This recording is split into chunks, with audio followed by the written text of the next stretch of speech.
This is a ball, and this is a pendulum. It's missing the string, but it still works.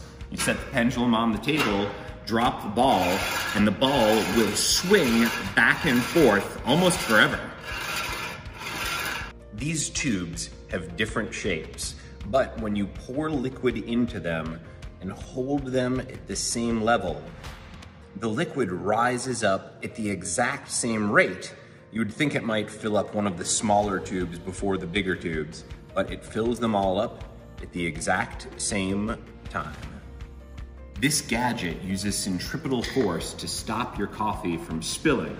Usually if you have a full cup of coffee and you try to transport it somewhere, it's gonna spill out all over the edges with the slightest movement. But if you put your coffee in this device here, then as it moves around, it will always go to the bottom thanks to centripetal force. I can pick it up, it doesn't spill. I can swing it around big time like that, but as long as the motion is fluid, it will not spill a single drop. This is a nail, and this is a balloon. Look what happens when I press the nail into the balloon. No big surprise. The surprise happens when you get a ton of needles. You would think it'd be easier for a ton of needles to pop the balloon, but because the weight is evenly distributed, the balloon will not pop. This is memory wire. It's wire that remembers its shape even when you unbend it. It all has to do with the temperature. When the wire's at room temperature, it'll take whatever shape you bend it out to be. But if you heat it up with a little hot water, it will go back to its starting shape. Let's try this out here.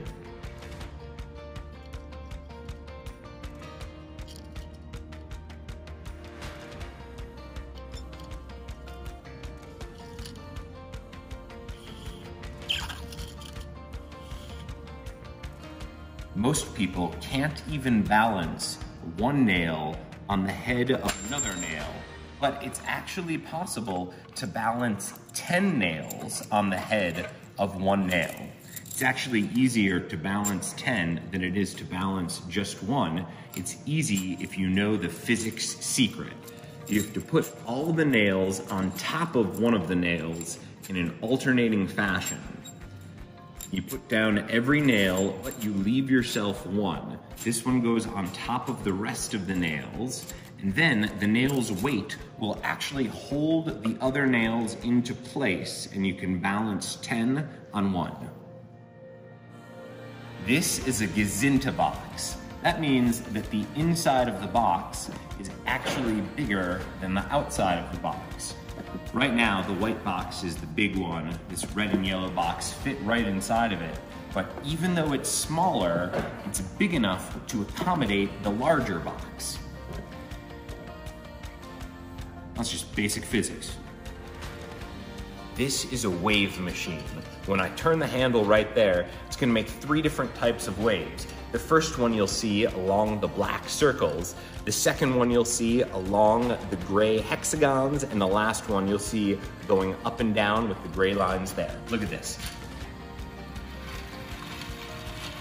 There's the first wave.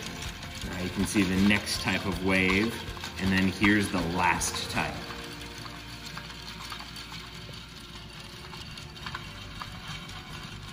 I got a jar of water on a metal stick. The metal stick is connected to another jar of water. If I flip it upside down there, you can see that there's a buoy hanging from the lid of that jar, same with the other side. Then you put this on the peg there, and that means we can give this a nice spin. Now when we do, the buoys are gonna travel to the side of the jar, but it's not the side you think. Look at this, the buoys are actually going to the middle. This machine runs forever.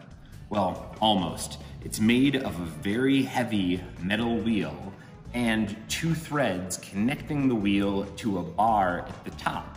When the wheel gets to the top, it's filled with potential energy. Then, as you let it go, it converts to kinetic energy, bounces down, rolls itself back up, giving it more potential energy, which converts into kinetic energy again. I'm gonna let it go, and we'll see how long it can go for before it loses height. All right, here we go. 3, 2, 1 and drop. It goes down, and then it goes almost back to its exact starting place. If you look, the amount of space it's going down each time is minimal. This is as close to a perpetual motion machine as you're gonna get. This end of the machine here is taller than that end down there. Check it out.